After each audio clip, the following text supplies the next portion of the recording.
Hello, everyone. Megan here from Romance by the Book with the lovely Marielle. Hello. And today's special guest is Juliette Cross, Hi, who writes everyone. one of my favorite paranormal series, Stay a Spell. And she's here to talk to us about July's book of the month, Never Seduce, Scot by Maya Banks, which she has also read and loved. Yes, loved And it. discussed on her podcast. Yeah. Yes, we've already reviewed it once, and I don't mind talking about it again at all. It's my favorite historical romance ever. And Marielle enjoyed it this time too. Yeah. So I had read most of Maya Banks's.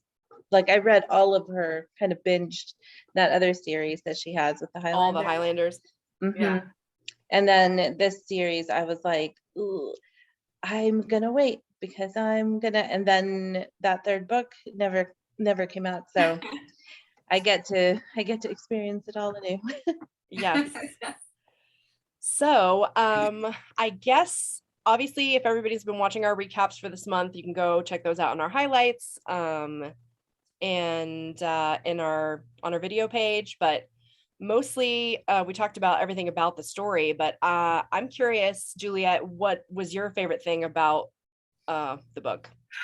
Well, okay, so for the heroine, I found it such a unique plot line that we have a deaf heroine who's hiding her deafness, to protect herself. And I just found that to be, I don't know, she's so courageous, you know what I'm saying? And but also vulnerable. And I just really love that about her character. But also is it pronounced Graham? I pronounce it Graham. Yes, I guess. Okay. Yeah. I think Jess and I had this whole debate too. Like, how do you pronounce his name? I don't know. We always do that. But Graham, the fact that he is loyal to her from the first moment, before he even lays eyes on her, he's like, she is my wife and I will be true to her and I will honor her. Like, I was head over heels for him. Like, I don't think I've ever read a more honorable hero, just through and through. And I love that he was always her champion. Even when he realized he was doing wrong and not protecting her with the clan, like he's like, I'm going to correct it. I can't lose her, So I just love that. Yeah, I mean, I also made a note about how Maya Banks handles the hearing loss. And of course, there's an author's note at the end of the book that explains that this is probably a very personal sort of setup for her. But the way she handles the lip reading and the gesturing and I thought kind of from a technical writing standpoint, that could have become really annoying or distracting to the reading, but it really wasn't. I feel like it added to our understanding of how smart the heroine was. Yes. And also how she wasn't trying initially to hide who she was, but she sure did let people come to their own conclusions and let them kind of do, and it caught up with her later because I definitely agree that it required talent. I mean, as a writer, that, like you said, that could have become burdensome on the reader and been like, ugh, can we get past this, whatever. But the way she did it was just crafted so well that it felt seamless, and it felt like I felt everything everyone else was feeling. Like Rory was like, I don't know how to explain it. She just explained herself, and I could see it. Like I could see it with the small movements that she shared. I was like, oh my God, this is really, really good. Yeah. I was very impressed by that aspect of it, for sure. And also I thought she did a good job of showing us how someone might think that she's just not all there, because especially I think in medieval era, they didn't have a clearer understanding as modern science and modern medicine shares with us, so we always have to kind of think in those terms. But yes, I agree. And I think that's what also I loved about Graham. He immediately realized, the first time they had a conversation, before the wedding, he's like, she's not daft. She understands me, and I love that about him too. Yeah, he was very astute. And actually there was also, I think Megan pointed out when we were doing our recap, that later on in the book, there's a point where the author could have very easily like gone down the path of like, oh yeah, we're gonna take this misunderstanding and make it, but the Grimes brothers were like, is this a little fishy to you? Yes. And it, yes. Yeah, every time I thought like I knew where we were going, she made a really smart decision. Wonderfully surprised by the author. Yes, agree. I agree. This is my favorite historical ever. I really do like all of her Highlanders. But this particular one has just always stuck with me, and it's 10 years old now, which is saying a lot, because I know, I, like many of us, if you go reread a book from 10 years ago, it doesn't always hold up the best. So it's nice to go back and read this one and know that for a modern audience, it still really works. Yes. And it has all the things that I love. Well, in any romance, but especially in historical, is just that severe projective possessiveness. I love the revenge theme. I love when Ian McHugh dies. Like, all those things make me so happy. I know that's weird, but it's like very cathartic. The villain gets his due. Like, I love that in historicals we can get that sort of, vengeance on the bad guy, and that he's there to save his girl. And it just had all the things that I loved. Yeah, Graham was definitely a great hero. Yeah, and Maya Banks like doesn't really pull her punches with that kind of, like it's set in medieval times, which even more than like Regency, I think can be a little bit like soft. I think Regency can be a little soft, and medieval they can be like, oh no, we'll just kill them. Like like they're warriors. That's why I love medieval. This is why I love the medieval period. Like, I know, me too. Kill them. Okay, vengeance. Let's not judge, jury. Let's just kill them. Okay? Yes, I know you love your vengeance, Juliette. I love that about you. Girl, I'm so excited. I'm going to be writing dark romance after I finish Stay a Spell.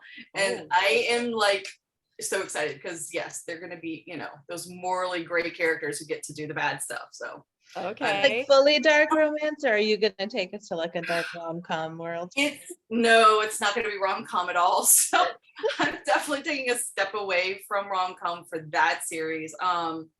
It'll probably feel more like mafia, but it's not gonna be mafia, but it's like affluent families in New Orleans. And I won't say anything else because I have a big surprise about the series and I want to keep that secret. Maybe I'll come back.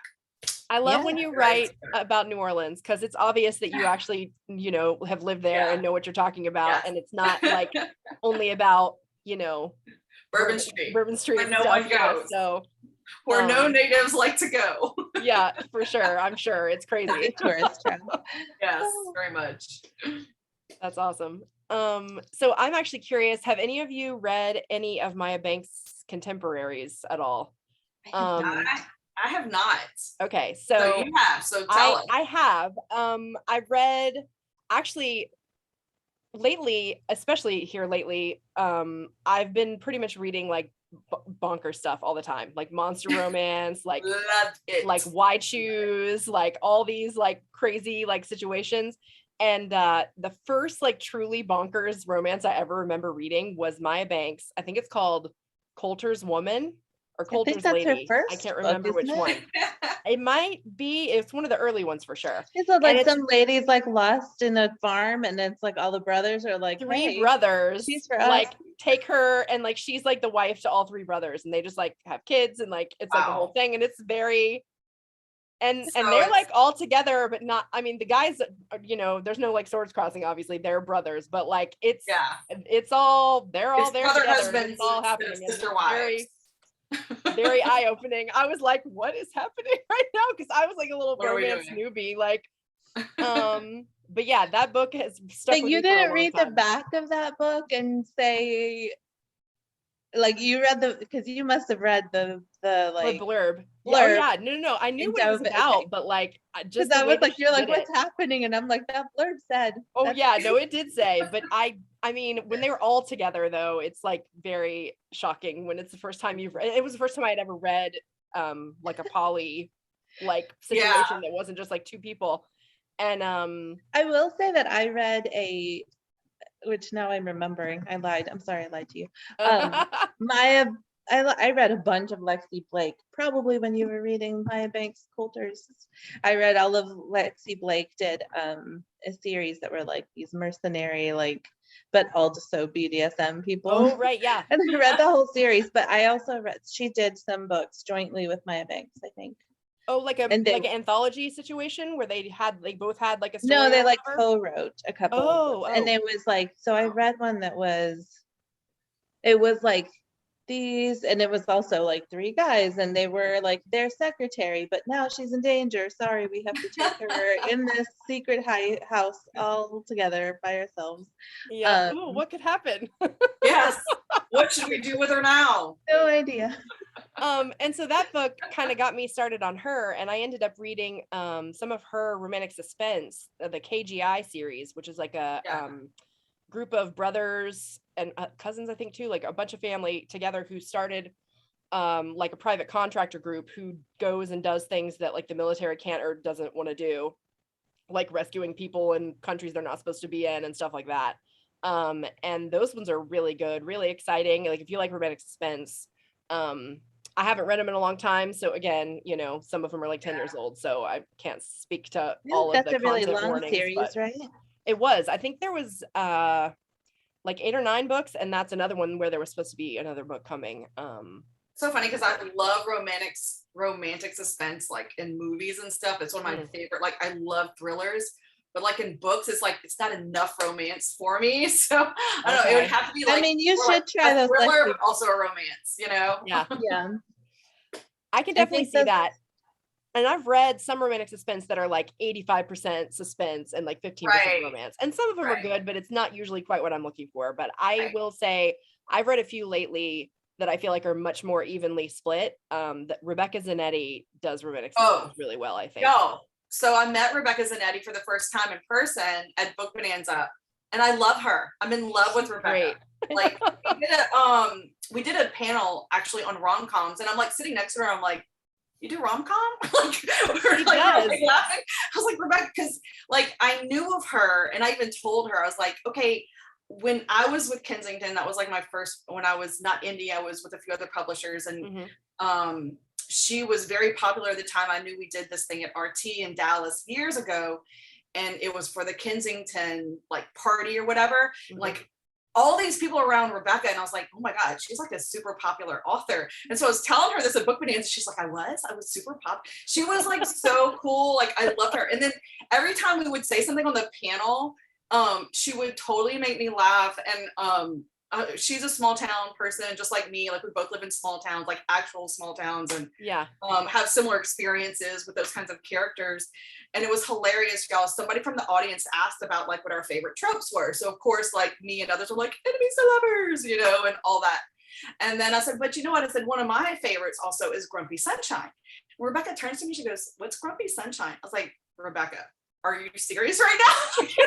I was like, okay, that's when typically the hero is super like growly and stuff and broody, and then the heroine is super upset. Oh, I write Grumpy Sunshine. I write that all the time. She does. Like, oh, yeah. You know, she turned to the audience, like me and her having this conversation, goes, oh, I know what it is now. I like that one.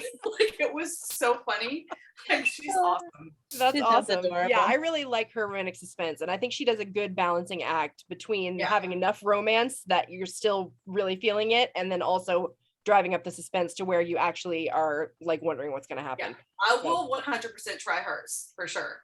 Her Deep Ops series is my favorite. Love it. Yeah, nice. Those are good. Oh yeah, you like those too, Marielle, don't you? I forgot about that.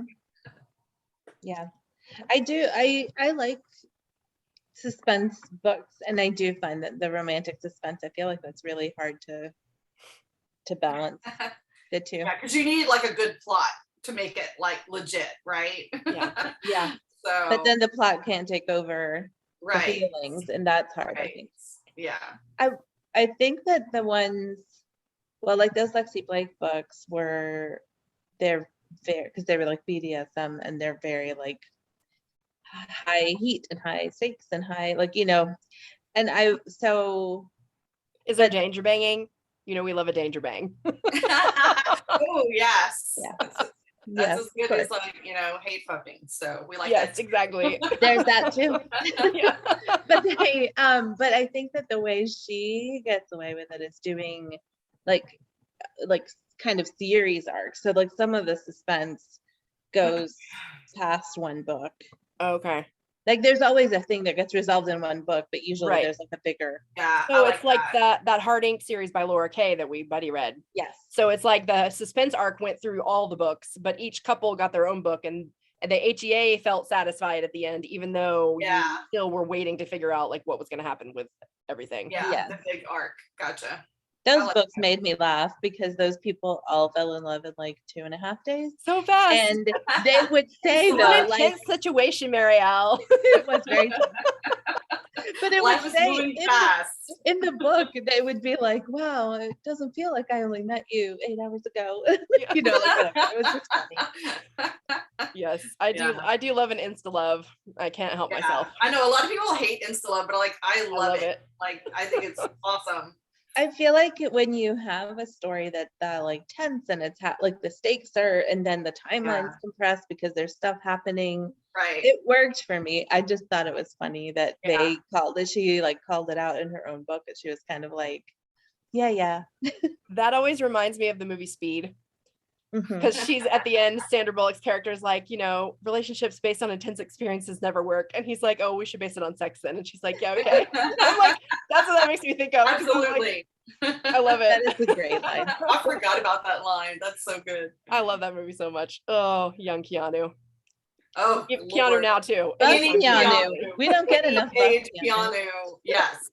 Yes. Thank you. Anytime, any hairdo, any beard or no beard, anytime. Absolutely. 100%. Oh God, y'all, I heard he may be they may be doing another Constantine, and I'm just like, ugh, please do it. He was so great in that. So good. I know everybody loves the John Wicks, and I do too, and those are fun, but it's nice for him Yeah. to revisit other stuff too. Okay. So I guess I'm curious too, if either of you have an opinion on why you think this book has stayed relevant for 10 years, why I still see it recommended all the time when people are asking for certain like tropes and historical or people's favorite historicals and stuff like that. And I'm curious if either of you feel like you might have an inkling as to why it's stayed so relevant. Personally, I think it has to do with I feel like the characters are so relatable. Like I feel, even though obviously I'm not deaf, I understand how she feels. The author makes me feel her feelings of neglect from her clan, and even fear within her own family of not sharing everything. Like I think we've all had those feelings of vulnerability where maybe we felt rejected. And I mean, I know pretty much every human being has probably felt rejected at some point in their life. And that feeling of hopelessness she feels, and the fact that he's fighting for her so hard, and he's so in love with her and just won't let her go. Like, I think that's what we all want, that deep abiding love. And he never wavers from her, not 1 second. He is always her champion, and always like, I will not lose her, and y'all will bow down to me, or, y'all will go. Or get out. Yeah. Exactly. It's that kind of hero that will fight to the ends of the earth, and like basically scorched earth, for her. And also, the stabbing of Ian McHugh. Like, again, let's go back to that. Just that, like, I mean, he's just the perfect hero, and to me, it's like, you can't get past that. There's because I know I've read other historicals, and I'm like, he was great except for that one scene I hated when he did this one thing. Like, I never felt that way with him. Every single thing I was like, this is a man, this is a real man who's going to take charge and take care of his woman, and I love that. I thought the book was kind of ahead of its time a little bit. I think Maya Banks obviously took great care in the way that she handled the deafness in the story, and the characters. I felt like all the characters, there wasn't anyone except for Ian McHugh who were like evil completely. Right. So like her dad did things that were not great, and that like set them on a path that was difficult for our heroine. but he really thought he was doing the right thing. The mom, like everybody, her mom would have murdered someone if they said anything bad about their daughter, which I loved. Yes. And a lot of like the conflict that was happening was them handling the situation and handling like the people around them.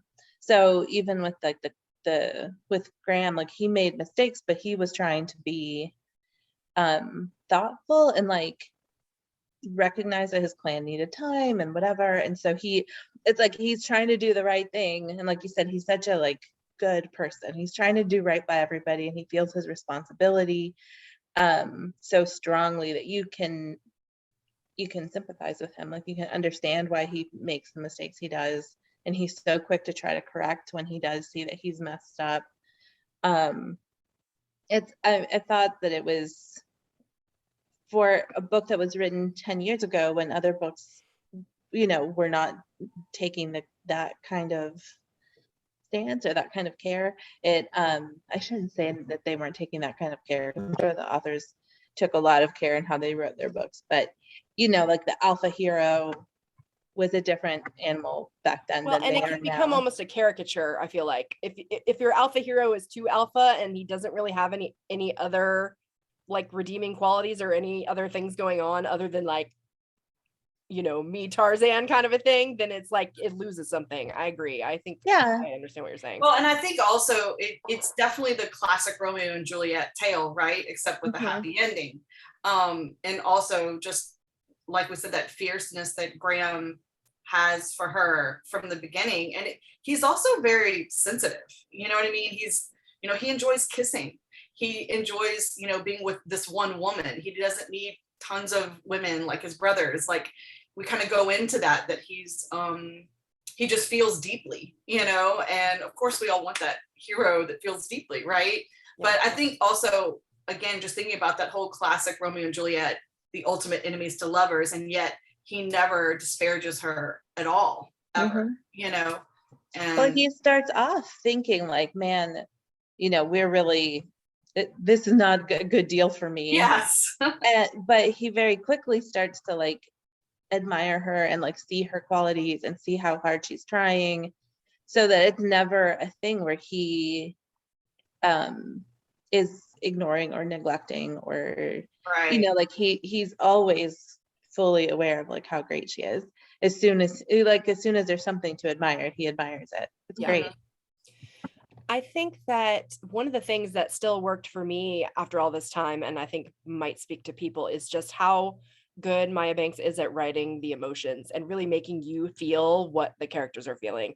And I think that's part of the reason why I had a hard time with some of her later like romantic suspense, because they were like, these characters went through some pretty terrible shit, and like it hurt me. Like I could not read it. Like it was like too much angst. I was like, I cannot deal with this. Like I'm gonna die. Like it made me feel like I was gonna die. I was like, I cannot. Yeah, I wouldn't make it. And so because I felt Eveline, anytime like when they're sitting at the table and Rory says, oh, you promised if I was nice to her that you would, you know, contact the father and ask him to teach me, and how much that hurt her. And like you could just feel it, and it was just like squeezing my heart. And I feel like she does that every time in her books, and that really just sticks with you, you know, and it makes it hard for somebody like me who doesn't love angst all the time. I have to really be in a mood for it. Like if it's a super angsty book and you're going to make me feel that hard, like I got to be ready. I can't just like waltz into that unprepared. Yeah. So I think that has something to do with it too. It's just, she's really good at evoking those emotions out of me. And even she sets a scene really well. Like it's medieval times, but you understand the world and the stakes and like how it feels very real.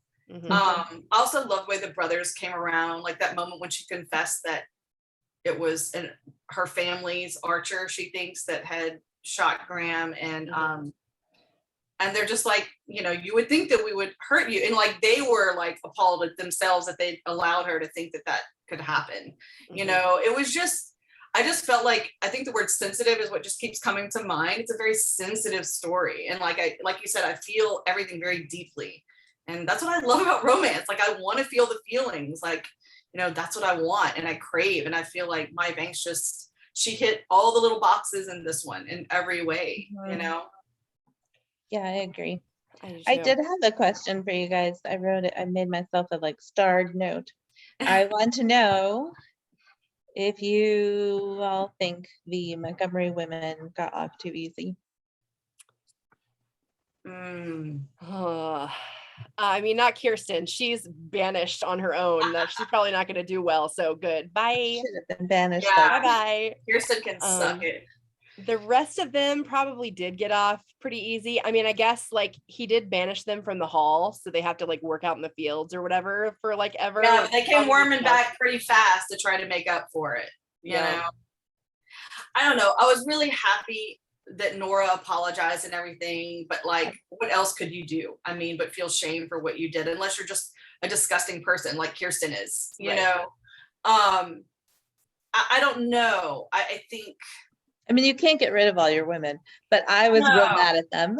I was very angry. Very angry. Well, yeah, he would have lost half his plan if he literally got rid of them all, because all the husbands would have had to leave too. So that would have been that could have been problematic for sure. It would have been nice if they'd had some other sort of punishment than just you're welcome back and can go right back to work. But I think I don't know. I think also that Maya Banks was just trying to like, because the conflict was quickly moving focus, and she probably didn't want that to like come up too much, but also get resolved. Yeah, those were the only people that I was like, oh, I'm still mad at you. I'm still mad at you. I do not forgive you.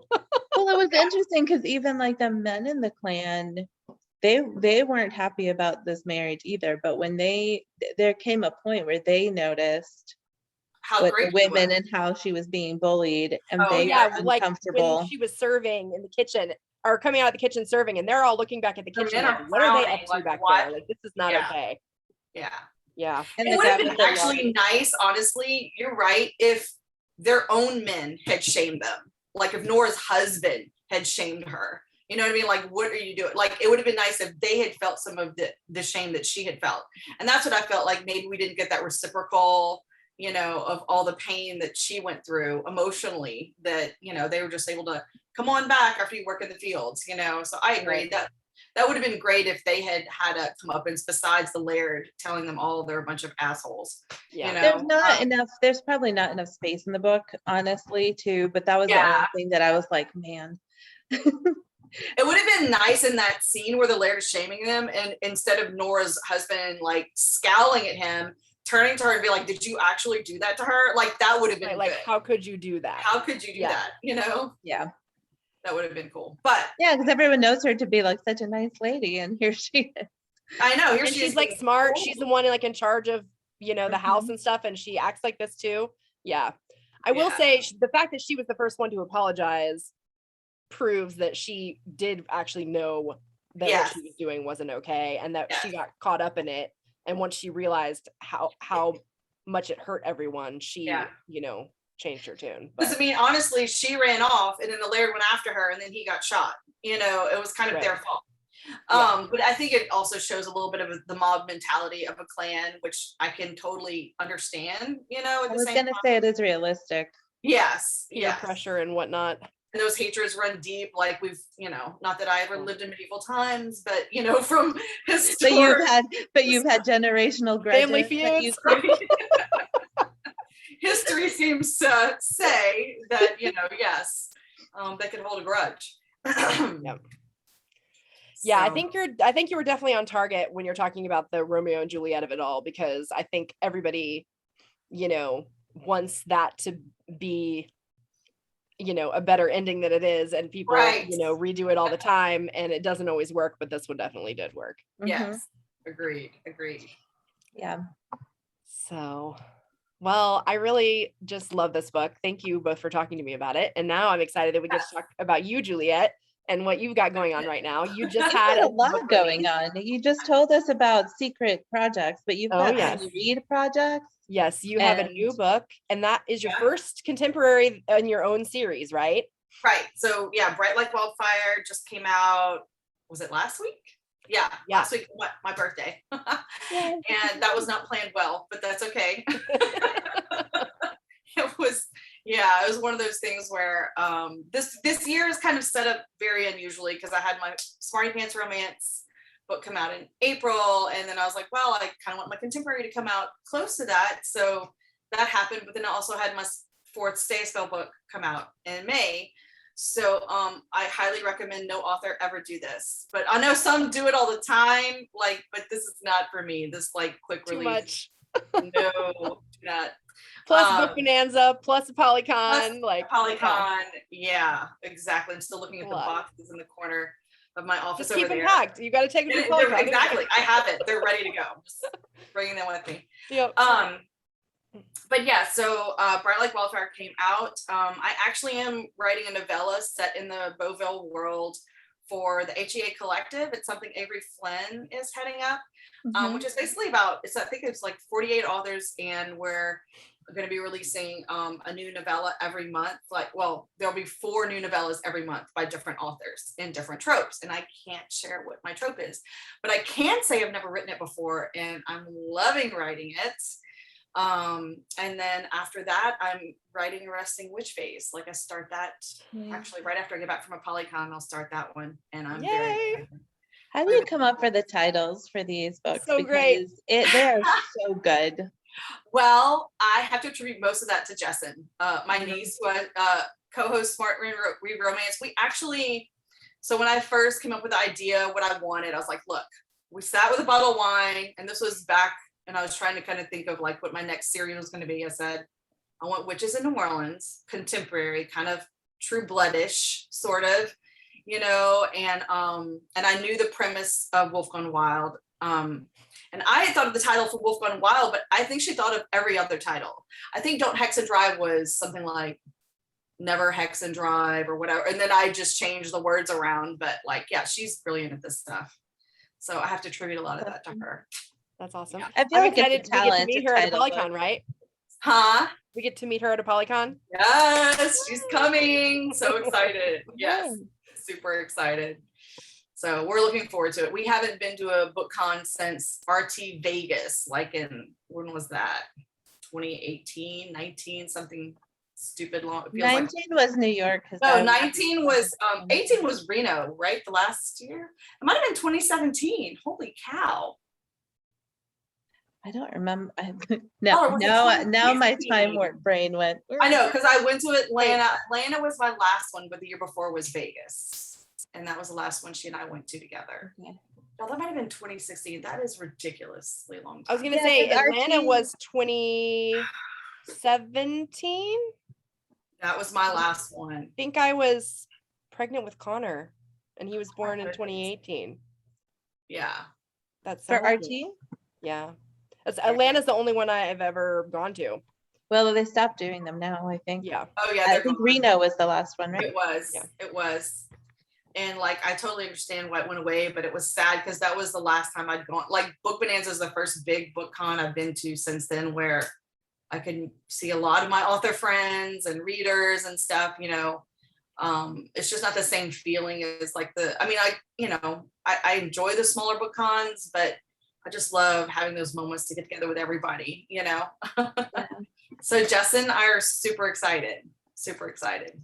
It should be fun. This seems like it's going to have a lot of romance writers. Megan and I went to Apollycon pre-2019, and that was like YA and romance, a bit mixed. But and I think there are some YA, but I don't think it's nearly as many this time. A lot of romance this time, I think. Yeah, this is my first one, so it'll be interesting for me to see how it works and everything. It's fun. It's nice too because you're in the DC area, which of course, if you want to sightsee and you're staying for that is awesome.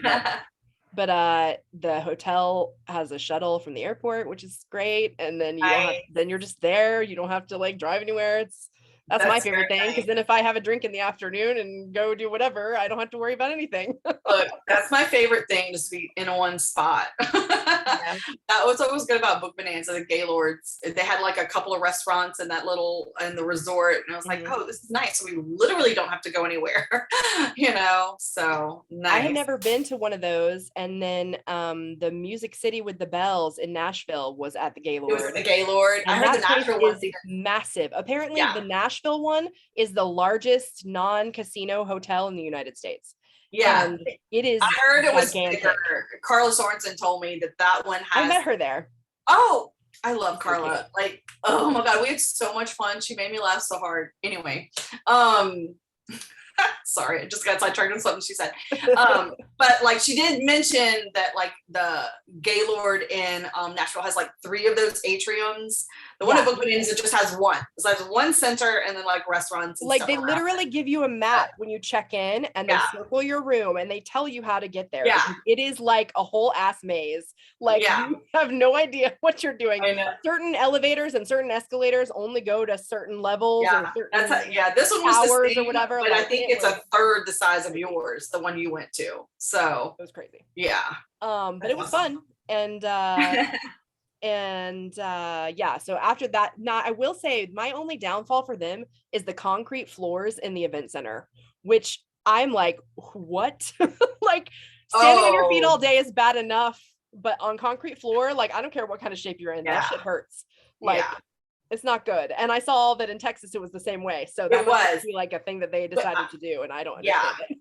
I think that's just like the biggest like convention floor they have or what. I don't know. I mean, like it was, but I was shocked when I walked in. I was like, I feel like I'm in like where they back all the 18-wheelers in, like a giant warehouse, like an underground parking structure. Yeah, but I will say, like, even with as many people were there, it never felt like a crush, and I think that's what they were going for. Is just like not for people to feel overwhelmed by the lines, even though the whole wristband thing was scary, like, because there were a lot of people in there, but you never really felt that way, and so I think that was really cool, but also, it was interesting. I can imagine that would hurt your feet because I was sitting on my ass the whole time, and except for jumping up for pictures or whatever. So 2 of our friends who are meeting us in DC went to Book Bonanza for the first time this year too, and they had a great time. So maybe one day we'll go to that one too.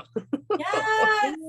Yeah, that one's closer for me. So to just drive. Honestly, I guess that's in Georgia.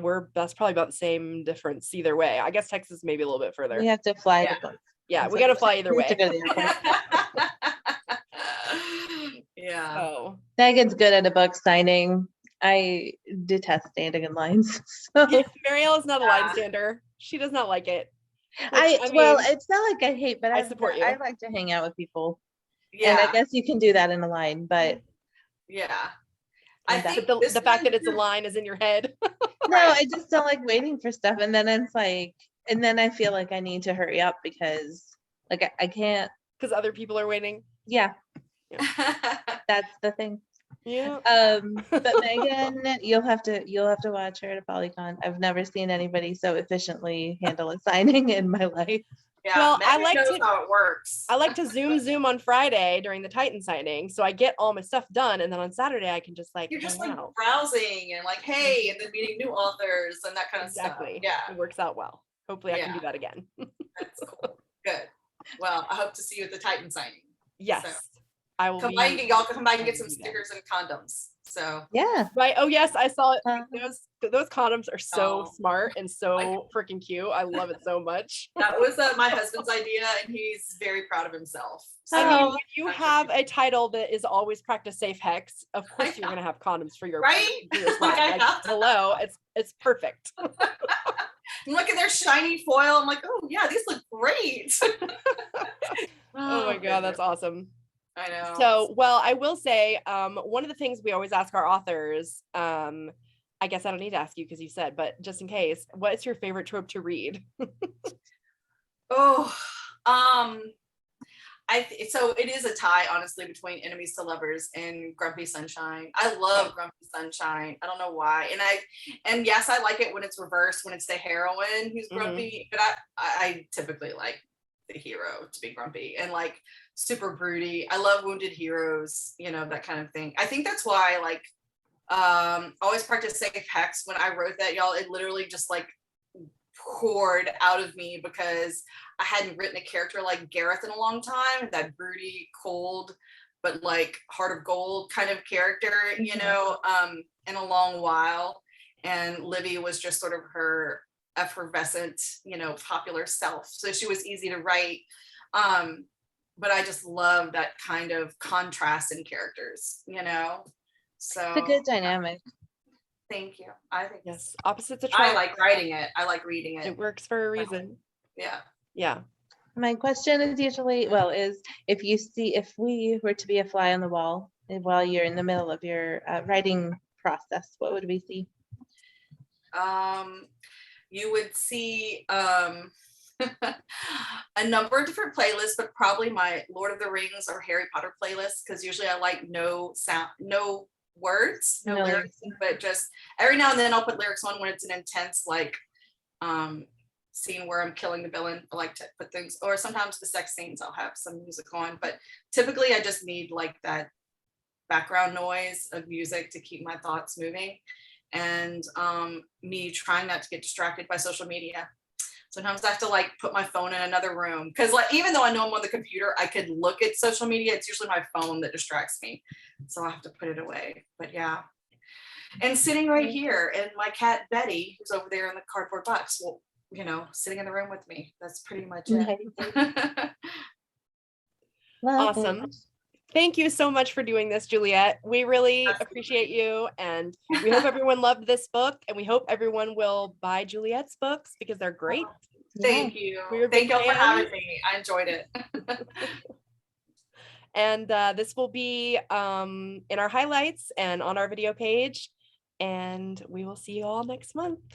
Yeah. Thank Well, you so next week we're at Apollycon, so Yes! Oh yes, we'll be live from Apollycon and we'll be Apollycon. Come see posting me. different things. So we'll see you then. All right, bye.